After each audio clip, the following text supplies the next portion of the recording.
시청자와의 깊이 있는 소통 리얼 비평 탐나는 TV. 오늘도 시청자를 대표해서 MBC 프로그램을 입체적으로 분석해 주실 패널들과 함께합니다.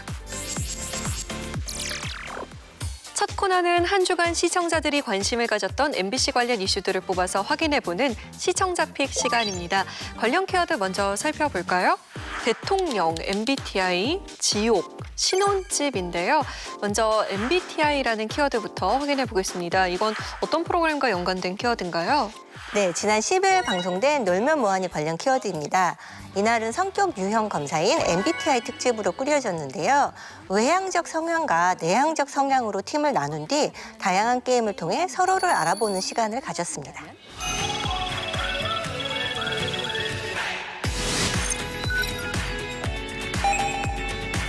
저희들이 뭐 마음에 들고 아니고를 떠나서 우리 성향별로 이렇게 팀을 좀 나눈 거니까. 맞아요. E와 I의 대결.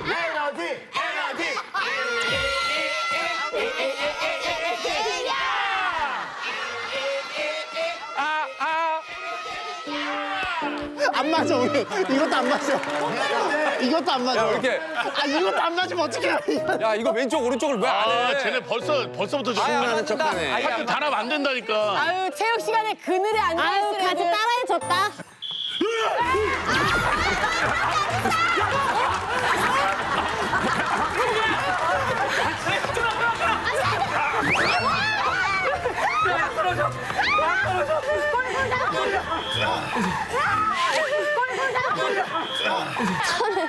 괜찮아요.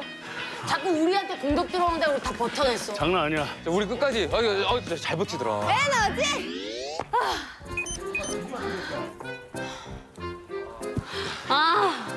와. 여러분이 새로 검사한 2022 MBTI의 따끈따끈한 결과가 막 도착했습니다. 검사 결과 현재 알고 있는 E와 I가 바뀐 참가자가 있습니다. 뭐야? 바뀐 참가자가 있습니다. MBTI 특집은 모든 라운드를 마치고 참가자 10명의 E 혹은 I의 성향을 정확히 맞히는 팀이 승리입니다. 이쪽 팀은 미주하고 말년이는 무조건 아이야. 재성이는 약간 이 성향이 있고 선빈 씨도 이 성향이 있어. 아니, 나 아닌데. 나 진짜 아닌데. 여기에서는 진예가 조금 I가 좀. 맞아요. 그죠? 이경이는 E야. 아이일 수도 있어. 아니야. 아이 같기도 해요 이거 분위기 뜨네. 네, 요즘 나에 대한 관심이 많아서 그런지 성격 유형 검사 MBTI 인기가 뜨거운데요. 이런 흐름을 반영한 이번 특집, 시청자들 어떻게 봤을까요? 네, 댓글 살펴보겠습니다. MBTI 과몰입 안 좋아하는데 내려놓고 예능으로 보니까 꿀잼이네요. 오래간만에 재밌게 봤어요. 제작진 분들의 준비가 느껴진 회차. 특히 멋진 세트랑 주제도 신선했음. 놀머만의 예능이 점점 구축되는 느낌이네요. 초반부터 MBTI 논리로 상대방이 이럴 것이다 너무 쉽게 판단하는 게 너무 쉽네요. 대결 구도는 더 이해가 안 되는 부분입니다. MBTI에 대해서 여러 시선이 존재하는 만큼 이번 특집에 대한 반응도 다양했습니다. 네, 이번 특집 위원들은 어떻게 보셨는지 궁금한데요. 젊은 층 중심으로 해서 이 MBTI 가지고 처음에 이제 사회적 관계 맺을 때 하나의 좀 놀이 문화가 된 것 같아요. 굉장히 최근 경향성, 트렌드 같은 것을 게임 포맷에 녹여내려고 하는 기획 의도 자체는 저는 좋았다고 생각해요. 개인의 어떤 심리나 또는 뭐 행동 유형을 사전에 파악해서 예능 프로그램에서 그걸 가지고서 활용하려고 하는 점은 저는 인상적이었다고 평가하고 싶습니다. 그리고 MBTI 특성에 맞춰서 이 출연자들의 행동 또 발언을 유추해보는 재미도 있었다고 생각하는데 의외로 아이, 아까 제가 봤는데 막 조용히 덥다. 그리고 계속 이러셨어요. 계속 이러셨다니까요. 조은하 씨는 그 눈동자 눈에 장난기가 좀 있어요. 시청자들 입장에서는 이제 본인의 MBTI 떠올리면서 또는 본인의 성향 떠올리면서 나랑 비슷하구나, 나도 저럴 때 저렇게 반응해, 뭐 약간 그런 공감대를 이룰 수 있는 재미는 있었다고 생각해요. 하지만 16개 유형 자체도 사람의 특성을 구분하는 데 있어서 뭐 부족하다는 얘기도 굉장히 많잖아요. 그런데 이제 단순하게 내향성, 외향성을만 기준으로 팀을 구성하면 굳이 이게 MBTI 특집을 할 필요가 있을까라는 좀 아쉬움이 진하게 남았습니다. 외향형과 내향형 이 두 가지로만 팀을 구성을 하고 게임이 진행되다 보니까 게임은 굉장히 단순할 수밖에 없었고 양극화되고 좀 극단화되는 경향을 많이 볼 수가 있었습니다. 예를 들면 외향적이었던 하하 씨 같은 경우가 나는 여러 사람들을 엮어주는 게 좋고 전혀 나는 그것에 대해서 세민하지 않는다 이렇게 얘기를 하니까 같은 팀인 그 이희경 씨는 아이는 아예 이런 거조차 생각 안 하죠. 안 하지. 내향적인 편들에서는 쟤네들은 사교적인 걸 좋아하지만 실제로 들여다보면 찐치는 없어요. 다 진한 친구. 그냥 저런 사진 알죠? 네. 이런 것들을 지향해야 됨에도 불구하고 오히려 이런 예능 프로그램에서 이런 것들을 내놓고 즐긴 것이 아닌가 해서 좀 보는데 불편한 점들이 좀 있었습니다. MBTI는 말씀하신 것처럼 더 많은 그 분류들이 가능한데 여기처럼 단순화해서 한 2개의 분류로 나눠버리는 이런 방식들은 자칫 잘못하면 최근에 많이 나오는 이제 문제들 갈라치기 방식으로 좀 문제화될 가능성이 굉장히 높거든요. 근데 그런 것들을 조금은 제작진이 비판적인 관점으로 접근해서 처음엔 재밌게 그걸 구성을 하다가 나중에는 당신이 지금 생각하는 그 유형이 그게 아닐 수 있습니다. 그럼 난 이 성향이 아닐 수도 있는 것 같아. 그러면서 막 혼돈이 약간 오는 부분들까지 끄집어내서 제작진이 MBTI를 통해서 보는 갈라치기 세상의 문제들 사실은 그게 실제하고는 다르다라는 거를 정확하게 찝을 수도 있었다고 보거든요. 그러니까 거기에는 제작진이 갖고 있는 굉장히 풍자적이고 약간 메타적 관점에서 내려다보는 비판적인 시선 이런 것들이 깔릴 수 있었다는 거죠. 그래서 이 아이템은 굉장히 좋은 아이템일 수 있었는데 다루는 방식에 의해서 그게 잘 드러나지 않았다라는 생각이 들었습니다. 다음 키워드 보겠습니다. 대통령인데요. 이번 키워드 유현 위원이 준비하셨죠? 제20대 대통령 선거 개표 방송 선택 2022 관련 키워드입니다. 이날 특집은 시선을 압도하는 초대형 LED 무대로 꾸려졌는데요. 실시간 개표 상황을 첨단 기술력으로 정확히 분석하고 알기 쉬운 설명으로 집중도와 재미를 높였습니다.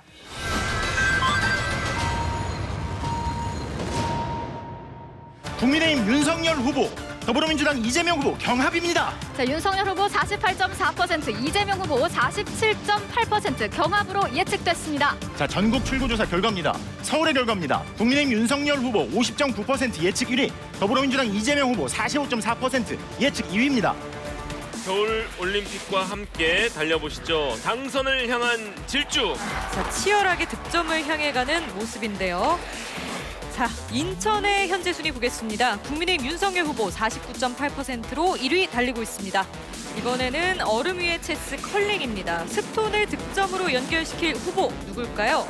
자, 부산의 현재 순위입니다. 국민의힘 윤석열 후보 57.6%로 현재 1위. 우리 동네 작은 밥상. 뽀얗고 뜨끈한 국물에 편육, 송송 썬파도 빠질 수 없겠죠. 서울의 명물 음식 설렁탕입니다. 자, 이번에 두툼한 소갈비를 양념해 숯향 가득하게 구워내면 수원의 명물 왕갈비 한 상이 차려집니다.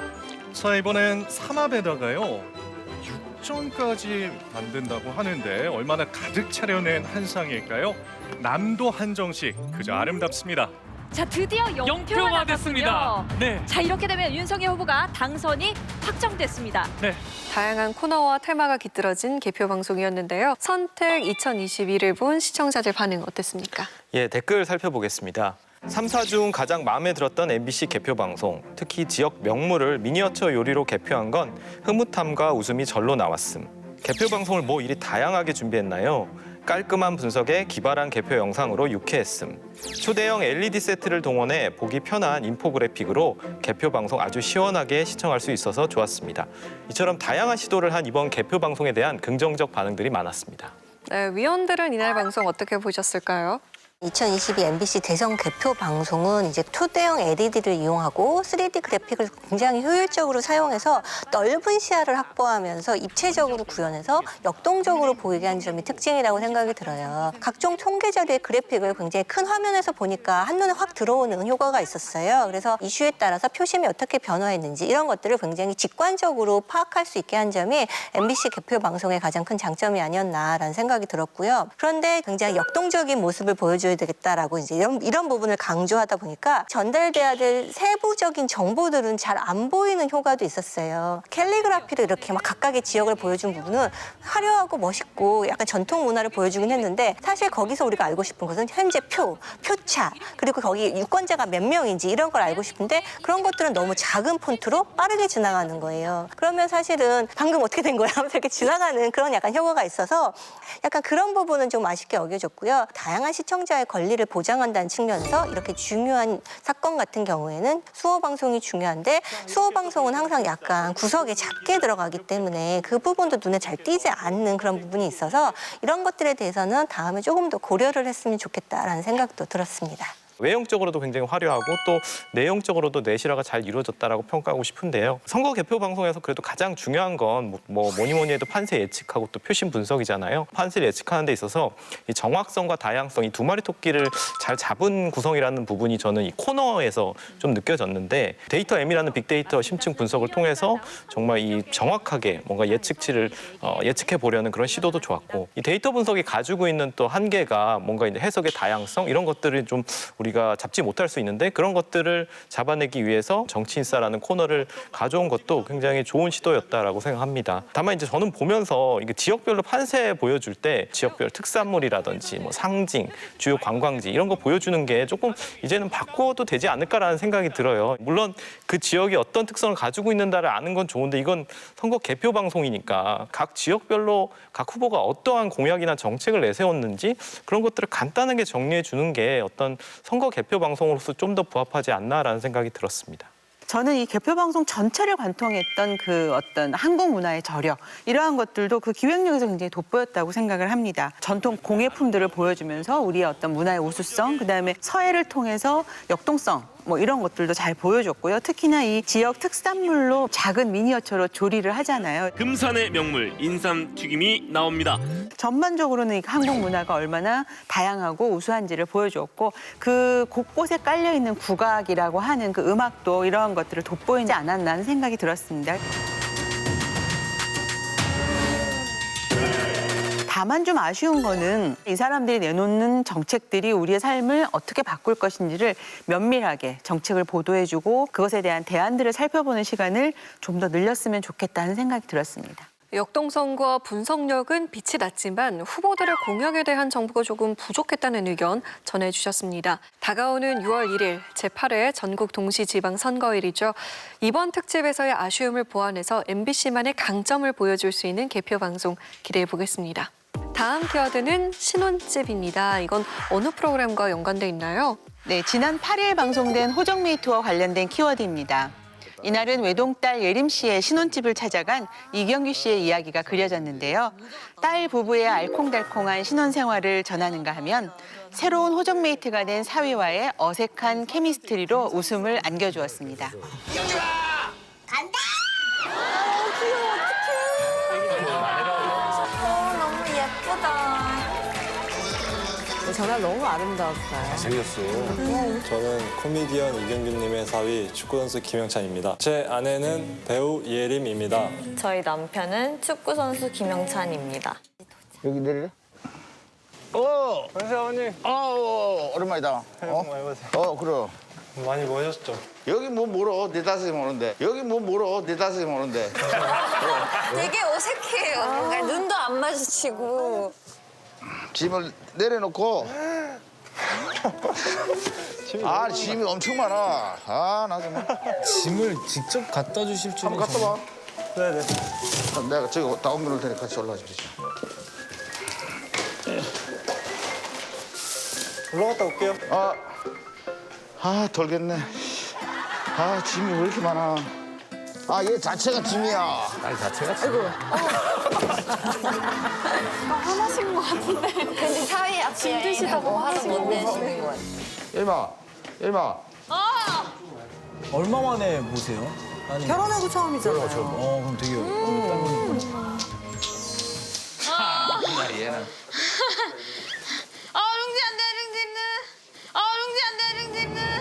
룽지 아버지 왔네. 룽지를 잘 모르시는데. 룽지야. 왜 땀으셨어? 룽지야. 아니에요. 셋이 가고 난 다음에 지금 난 너무 허무해요. 예림이 빈자리가 큰 게 아니라. 빈자리는 그냥 빈자리예요. 웅지 빈자리는 너무 마음이 짠해. 운전해서? 아니 동생하고 같이 왔지.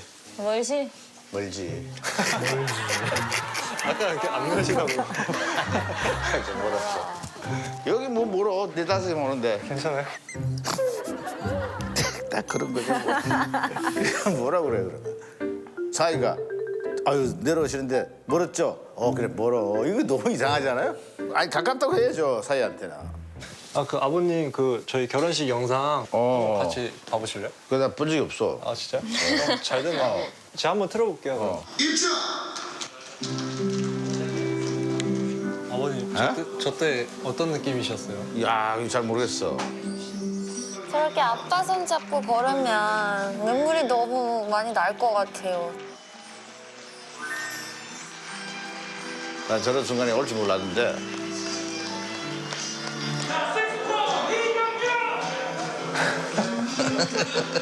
제가 저걸 제일 좋아해요. 내 색소폰 부르는 거.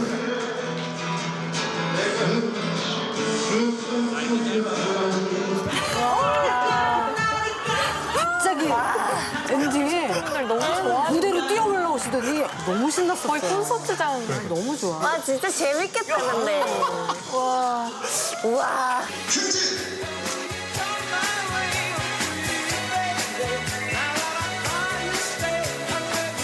너무 예쁜 결혼식이었어요. 그날 바로 이제 낚시를 갔잖아. 바로 가셨어. 아, 그 스케줄이 너무 좋았어. 끝나고 오셔서 아버님, 예림아, 나 간다? 안 끝났는데.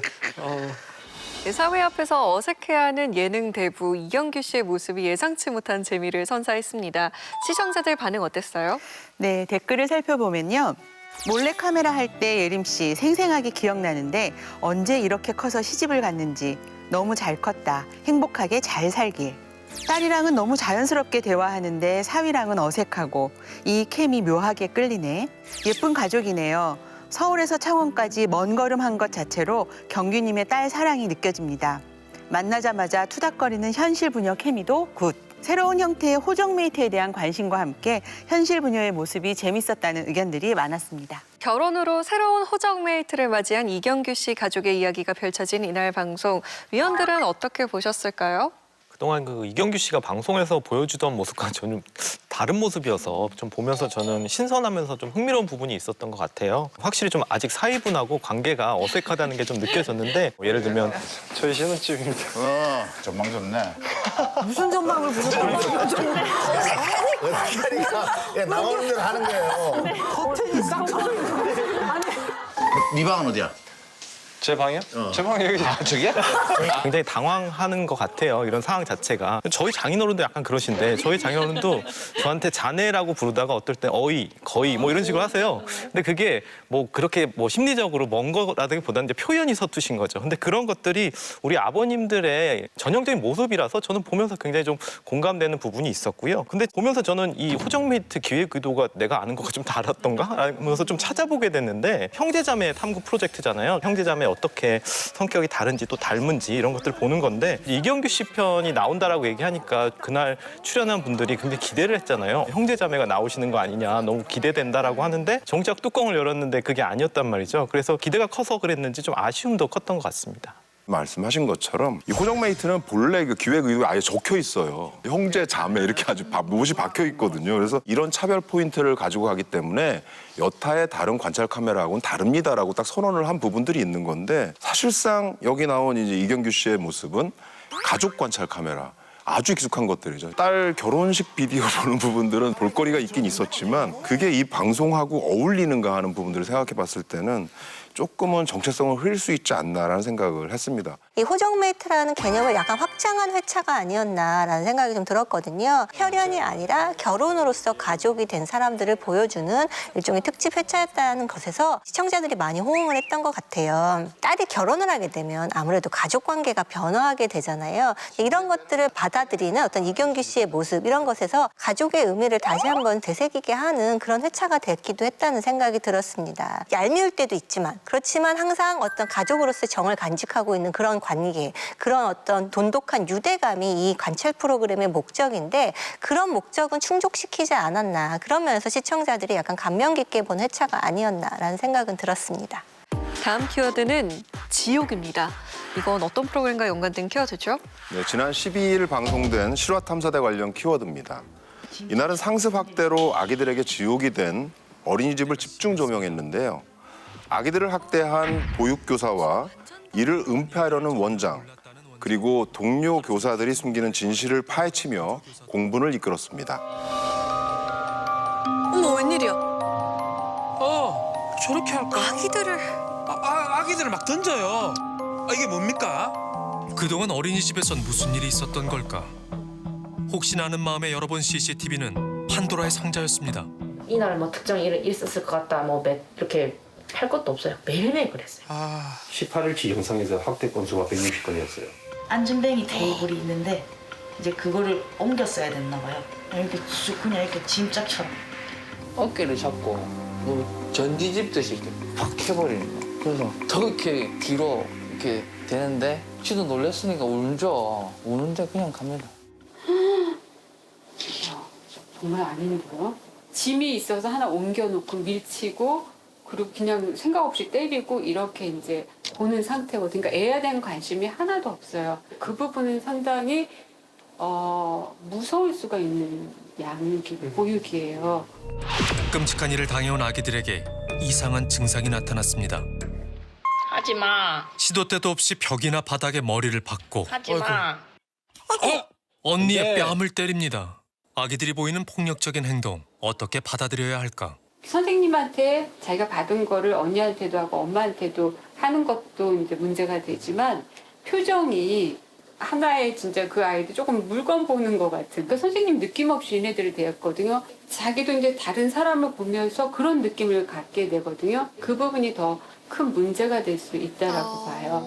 보육교사 반에서 일어난 일들을 전혀 몰랐다는 원장. 같이 있을 때는 애들한테 너무 잘했어요. 하루 종일 같은 공간에서 아이들을 돌보던 보조교사도 이 사실을 몰랐을까? 아무리 같은 교실에 있지만 아이들 눈빛을 보고 아이들 그걸 보고 있기 때문에 그 선생님 손끝 발끝까지 제가 그거를 보지 못해요. 보조교사도 아기를 발로 밀고 가해교사가 귤 껍질을 우는 아기한테 던져줄 때도 보고만 있습니다. CCTV 못 보여준다. 안 된다. 개인정보 때문에. 뭐 그렇다. 저희가 이거 안 보여줘가지고 엄청 안 싸웠거든요. 상습적인 학대를 의심한 부모는 CCTV에 저장돼 있는 60일간의 영상 열람을 요청했지만 거부당했습니다. 그래서 관련 자료를 저희가 다 찾아갖고 다 얘기를 계속 전화를 했어요. 매일매일. 그것만 해도 한 20일 보러 한 달. 법적으로 분명 가능한 일이었습니다. 그런데 시청 담당 부서에서는 계속 안 된다는 대답만 돌아온 겁니다. 그동안의 학대 실체가 드러나고 일이 커지자 지난 2월 8일 갑작스럽게 문을 닫아버렸습니다. 현재 가해교사와 원장은 아동학대처벌법과 아동복지법 위반 혐의로 경찰 조사 중입니다. 조금 더 애기한테 좋은 거 해주려고 일을 시작했는데 그게 어떻게 보니까 제일 안 좋은 그렇게 돼버렸으니까 그런 게 좀 미안하죠, 애기한테. CCTV 속 보육교사의 모습이 충격적이다 못해 섬뜩하게 다가왔는데요. 이날 실화탐사대를 본 시청자들 반응 어땠습니까? 네, 댓글 살펴보겠습니다. 실탐에서 나온 CCTV 영상들 다 너무 충격적. 이걸 보는 나도 무서운데 저런 어린애들은 얼마나 무서웠을지 끔찍하네요. 책임을 회피하는 어린이집 원장, 이사장, 그리고 아이들한테 잔혹한 행동을 한 보육교사들 꼭 엄하게 처벌해 주세요. 제발 흐지부지 지나가지 않았으면 좋겠어요. 아동학대 처벌이 더 강화돼야 해요. 어떻게 사람이 저럴 수가 있죠? 힘없는 어린 아기들을 학대했다는 사실에 분노하고 가해자들을 강력 처벌해야 한다는 목소리가 높았습니다. 위원들 어떻게 보셨습니까? 아이들에게 가해진 신체적인 학대라든가 정신적인 학대 이런 부분이 굉장히 심각하고 중요한데 거기에 더해서 이날 실화탐사들을 보면서 아동학대가 아이들에게 가해지는 폭력일 뿐만 아니라 한 가정 전체에 가해지는 폭력이었다라는 것을 새삼 느낄 수가 있었습니다. 부모님들이 이제 아이들이 아동학대를 당했다는 사실을 알았을 때 정신적인 충격도 받았고 자신들의 책임으로 받아들이면서 죄책감을 느끼게 되거든요. 부모로서 지켜주지 못한 미안함에 먹지도 잘 수도 없습니다. 얘가 얼마나 힘들었을까 이런 생각이 제일 많이 들면서 이것이 우리 사회에, 우리 가정에 어떤 영향을 끼치는지를 조금 더 총체적으로 바라볼 수 있게 해준 그런 회차였다는 생각이 들었습니다. 특히 좋았던 건 전문가가 이제 영상을 통해서 이렇게 이거 분석을 했는데 보통은 뉴스를 통해서 보여주면 충격적인 장면들만 많이 보여줘서 그 폭력에만 되게 집중을 많이 하거든요. 근데 폭력보다 사실은 더 큰 문제라고 얘기한 게 교사가 전혀 아이들에 대한 관심 없어. 얼굴을 제대로 쳐다보는 거를 제가 하나도 못 봤거든요. 교감을 하지 않았다라는 거. 이 부분을 더 강조를 많이 했거든요. 그리고 후속 취재로서 다른 어린이집으로 옮겼더니 아이들이 바뀌었더라라는 것까지 보여줘서 이곳에서 생활한 지 2달째 어떤 변화가 있었을까요? 제일 큰 변화가 아이들이 웃음소리. 처음에는 아이들이 눈 마주치면 안 됐대요. 그래서 지금은 눈 마주침도 사이좋게 됐고요. 유대관계 이런 것들이 굉장히 중요하다는 거를 다뤘다는 점에서는 괜찮게 보였습니다. 이 사건이 가장 충격적이었던 거는 대상 어린이들이 아직 자기 의사를 표현할 수 없고 또 외부의 공격으로부터 자기 방어를 행할 수 없는 돌 전후의 아이들이라는 점에서 굉장히 더 충격적이었어요. 무엇보다도 이 CCTV 영상을 확보하는 게 중요했는데 해당 관청인 양산시청에서는 협조를 초기에 못 해줬었죠. 저희가 연락이 이제 개인정보보호법에 좀 많은 제약을 받거든요. 모든 날짜가 다 아이가 혹시나 피해가 있었다라고 우리가 단정할 수 없다 보니까 상당히 또 태도도 미지근하지 않았나 하는 것들을 그 영상을 통해서 느낄 수가 있었거든요. 그래서 이제 이 아동 그 학대에 대한 사건들을 우리 사회에서 어떻게 해결할 것인지 그런 부분에 있어서의 경각심을 좀 일으켰다는 점에서도 의미가 있었습니다. 그동안 뭐 아동학대 사건 워낙 미디어를 통해서 다양하게 접하긴 했는데 저는 볼 때마다 그 충격과 분노가 좀 잘 사그러들지 않더라고요. 이날도 보면은 이제 김정근 아나운서가 어린이집에 아이를 보낸 아빠의 입장에서 피가 거꾸로 솟는다라는 표현을 하는데 저는 그게 너무 마음에 와 닿더라고요. 같은 부모 입장에서 그런 감정을 정말 잘 이해해주는 표현이었다라고 생각이 들고요. 근데 이런 안타까운 현실을 이제 뭐 마음적으로는 충분히 이제 우리가 공감하지만 왜 이렇게 아동학대 끊임없이 벌어지는데 해결이 안 되는 것인가 그 부분에 대해서 방송에서 좀 더 적극적으로 우리가 논의할 수 있게 장을 마련해 줄 필요가 있어요. 이걸 하나의 사례로 화제성 있게 다루고 말 것이 아니라 끊임없이 지속적으로 여론을 만들어갈 게 필요하고 그런 부분에 대해서도 좀 폭넓게 이야기를 해주셨으면 좋겠습니다. 보육시설에서 아동학대가 근절되는 그날까지 실화탐사대의 끈질긴 추적과 함께 문제를 해결할 제도적인 변화가 이뤄지길 기대해 봅니다.